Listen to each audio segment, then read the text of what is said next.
Pasko. Kahit gabi Yan, na ay oo. napagbigyan pa rin tayo ni Congressman Mila Aquino, magsaysay. Ayan. Yan. Sa yung representative ng United Senior Citizens, party list. O, andyan na ba? Yan na. Magandang gabi po, Congressman Mila Aquino, magsaysay. Yan. At Magandang gabi. naimpagrabi, Apo Kong. Yan ang bangarabihin na tadin. Yan, maayong gabi, Congresswoman. Kasama po ko si Baino Chikakas sa ating programang Bisaya Time. Pero bago niyan, Ay, bye. kasabot mo ka ba? Gandang gabi. Kasabot ka ba, Congresswoman og Bisaya? Hindi. Ayan ha. Kaso tayo. Sabi ko kung makakaintindi ka ng Bisaya na Bisaya, sige, Tagalogin na lang. Ambot lang. Ay, ambot lang. Okay. Pero kung Mila, at doon sa initiative mo na 12 billion signature campaign through with your chairmanship sa Congress Committee of Senior Citizen, na ano bang pakinabang ng mga senior citizen dito sa isinusulong mong universal pension bill? Anong urgent need po nitong at ano yung pinaka-latest kong? Ang itong Universal Social Pension, isang dekada na natin na pinaglalaban. Nung pang 2016, nung unang upo ko ng 17th Congress. At ito ay ipaglaban naman natin nung 19th Congress, nung 2024. May aprobahan sa Kongreso. Kaya lang, hindi naman na-actionan sa Senado. So ngayong 20th Congress, hindi file ko uli. At marami naman kaming authors dito, co-authors, no? Aprobado na ito sa Committee on Senior Citizens na ako ang chairperson. Ngayon, nasa plenary, nasa APRO na, Committee on Appropriation. Ito kasi noong 19th Congress, 500 yung na-approve. Kaya yung 500 may pondo na talaga. Kasi na-approve na ng 19th Congress. Ngayon, nakaslog kami ng mga kasama ko sa Committee on Senior Citizen, mga kasamahan kong congressmen na ginawang 1,000. Para sana pantay-pantay na dun sa social pension na tinatanggap ng mga indigents ngayon. Ngayon, nandun na sa Committee on Appropriation, and hopefully, pagbalik namin sa May 4, ay mahanapan na ng pondo. Yung another 500, para 1,000. Ngayon, kung hindi naman, di pa-approve na lang natin yung 500, at least mas mabuti yung ma-approvehan na mas madaling mag-increase, magpataas kaysa yung magpa-aproba. So, yun po ang status ngayon ng Universal Social Pension. Kaya po, nagtawag naman kami kung gustong signature campaign kasi sabi naman ng mga nakatatanda na magkalap daw sila ng signature campaign para mapabilis ang approval nitong Universal Social Pension. Kasi itong Universal Social Pension ay pangkalahatan ito. Walang pili-pili, walang lista-lista.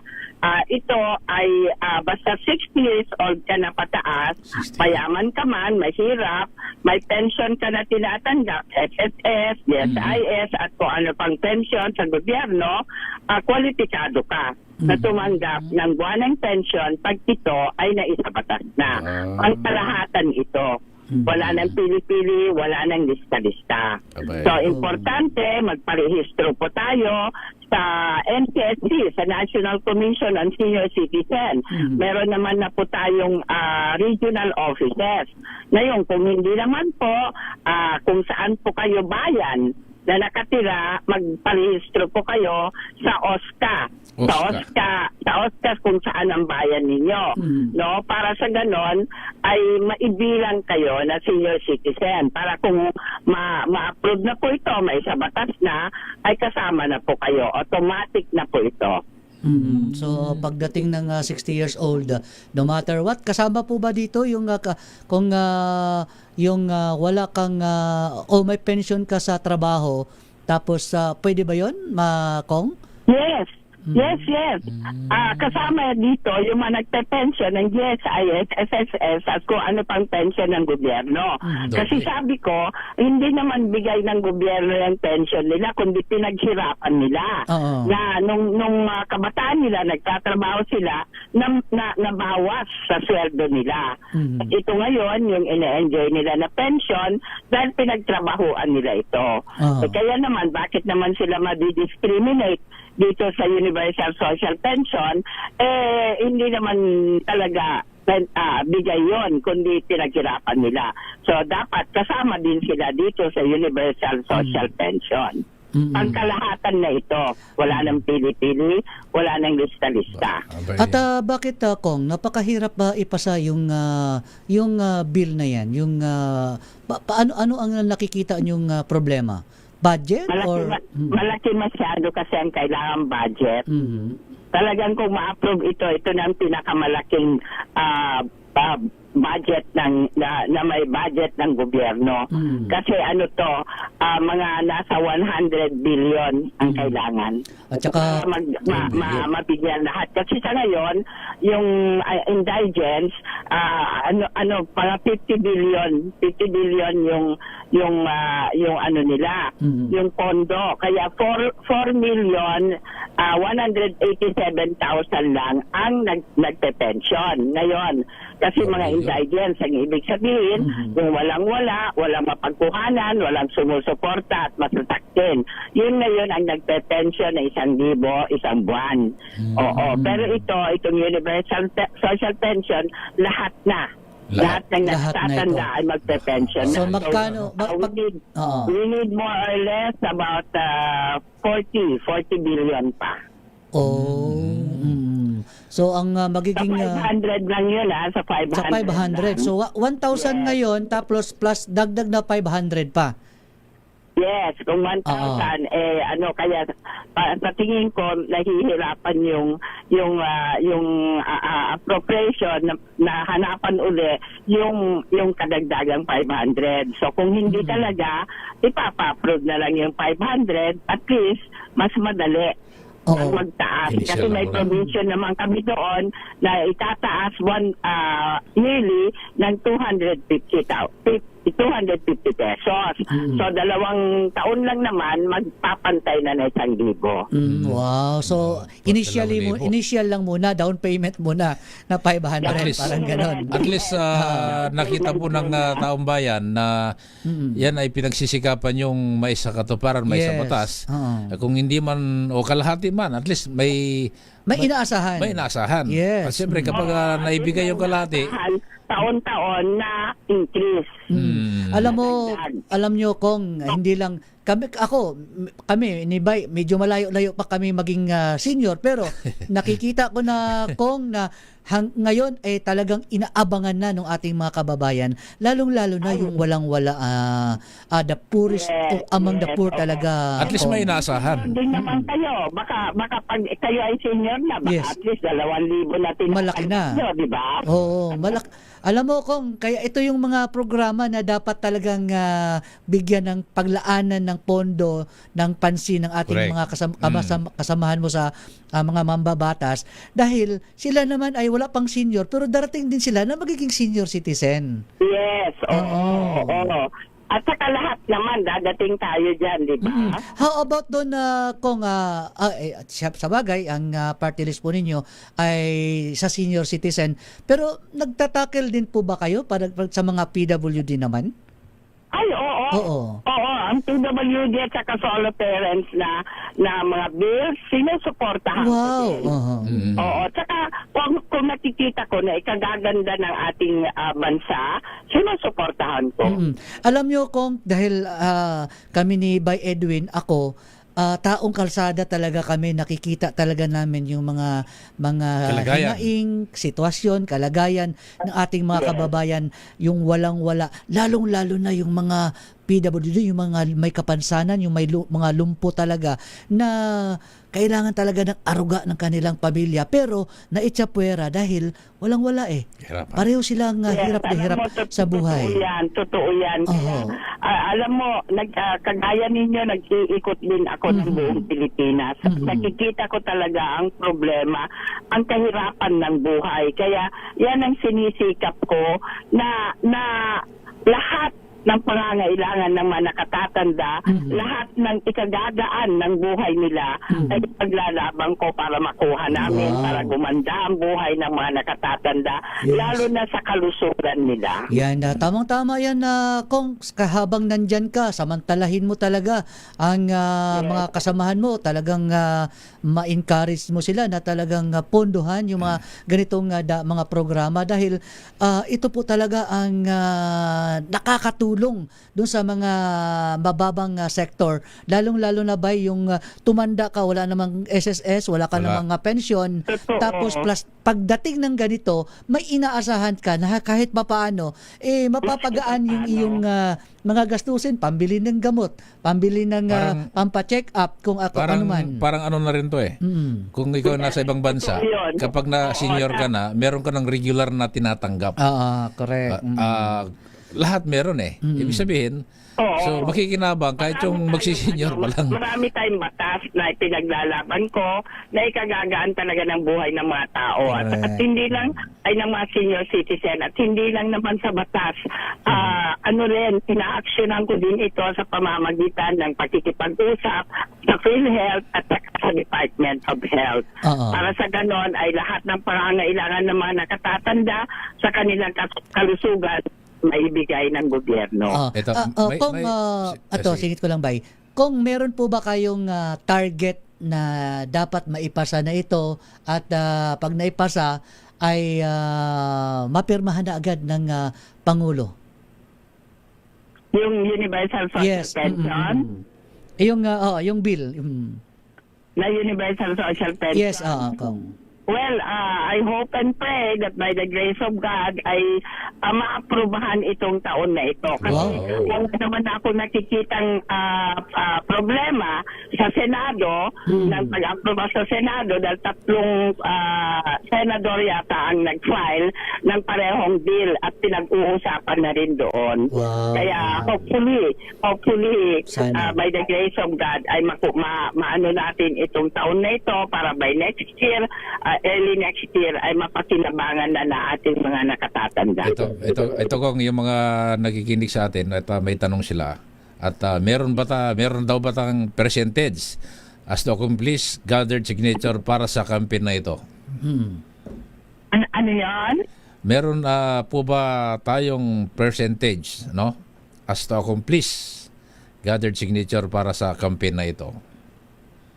Marami-rami na kasi alam mo buong Pilipinas magugulat ka, no? Pati sa mga barangay na maski hindi senior citizen, siguro yung mga apo nila kasi darating sila ron pinapitirma na rin para makakalap tayo ng 12 million na signature para talagang ipa-priority bill na ng ating mahal na Pangulo Bongbong Marcos itong batas na ito. Iyan, at baka higit pa sa 12 million yan kung pagkatapos itong interview na to. Lalo na ako, pa-senior na ako, malamang 2 kamay kong pipirma. Tumirma na kayo.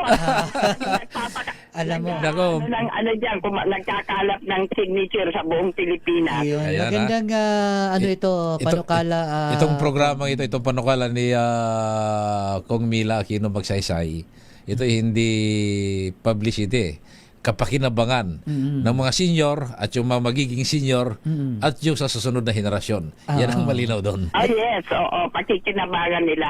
Lahat naman itong pinaglalaban natin ay pakikinabangan ng mga darating na henerasyon. Sana yung maiayos na, pati sa kalusugan nila maiayos yan, na. sa panawagan din namin sa Bisaya Time na wake up, gumising na kayong mga na dapat suportahan ng mga ganitong panukala dahil yan nga, gaya nga yung nabanggit ko kanina, darating din tayo dyan sa pagka-senior.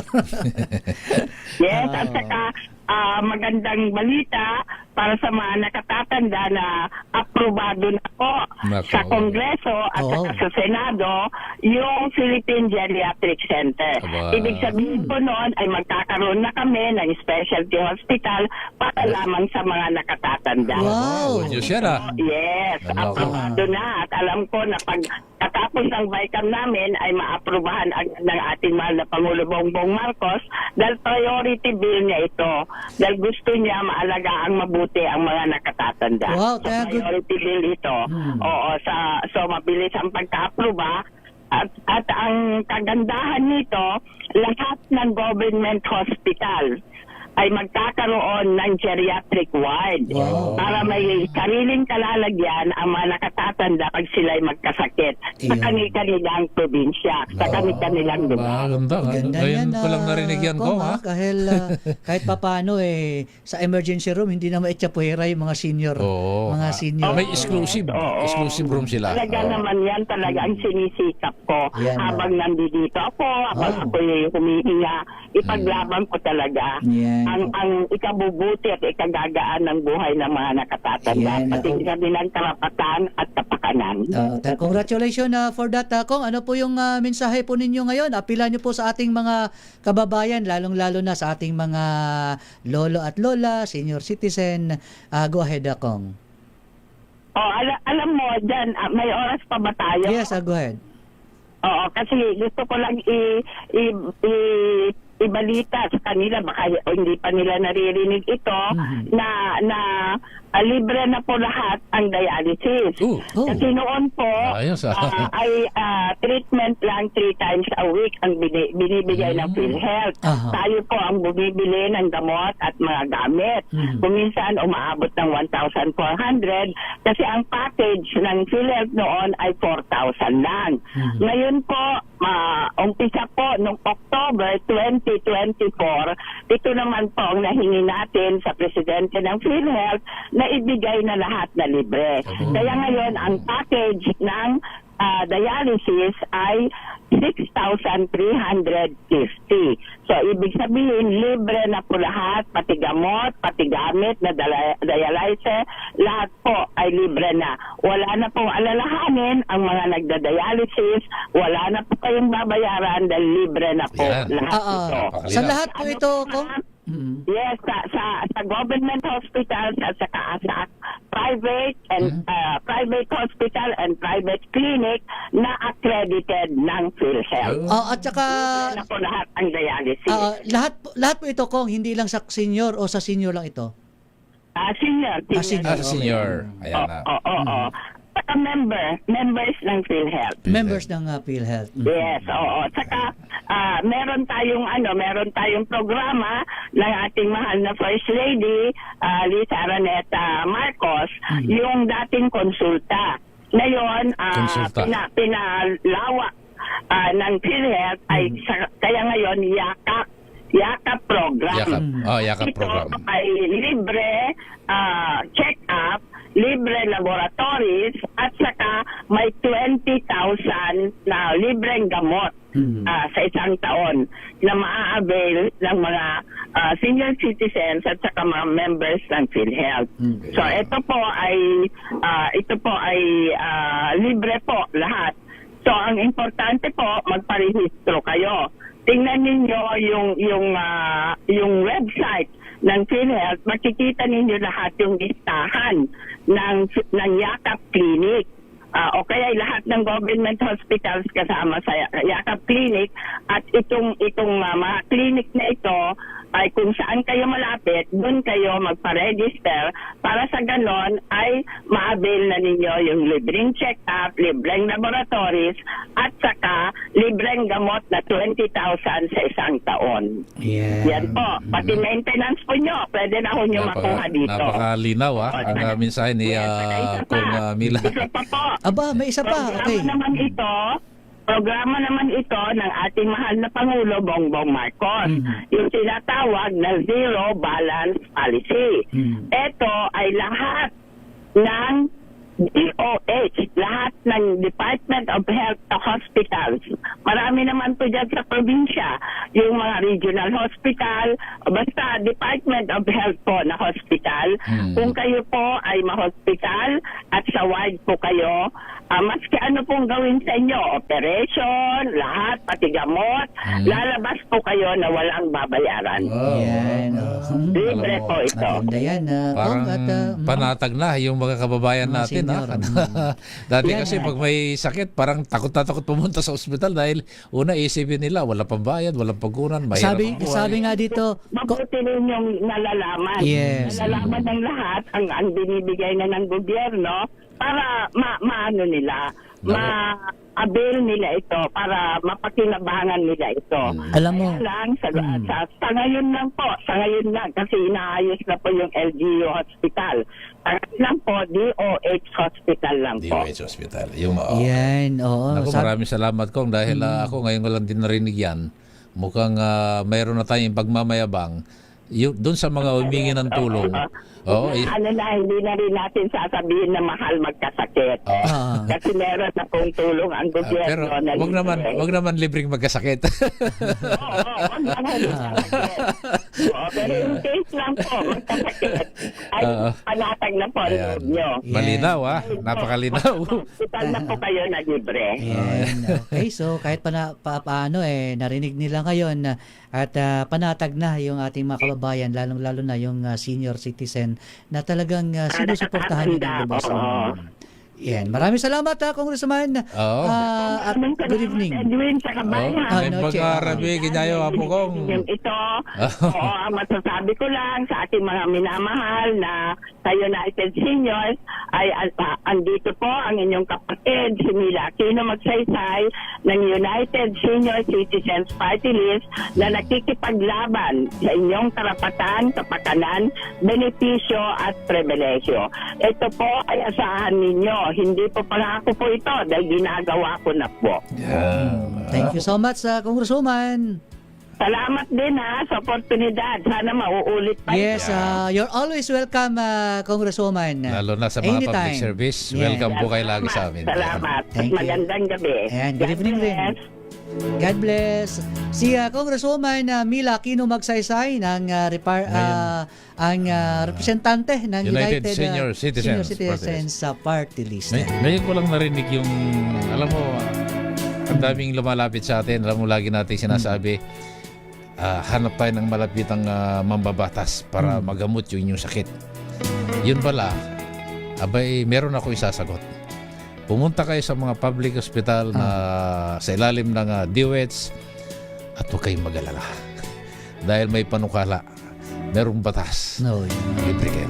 Sabi nga ni Bentong dito sa DCR8 sa YouTube. Bentong. Abay, magaling pala yung bill na yan, sinusulong yan para sa mga seniors. Oh, Eh, ko lang din narinig yan bay. Alam mo, natutuwa naman ako dahil kapag may humingi ng tulong sa atin, hindi na tayo mahirapang magpaliwanag. I-set na lang natin sa kanila yung link, makinig na lang sila. Yan. Ayan, diba? Totoo yan siyempre alagaan din natin yung sarili natin. Hanggat Huwag naman tayo maaari, magkasakit. Huwag naman tayong magkasakit. Maraming nakinig na nagpapadala ng mensahe ba dahil Oo, daming maraming natuwa doon sa at hindi na mga nakinig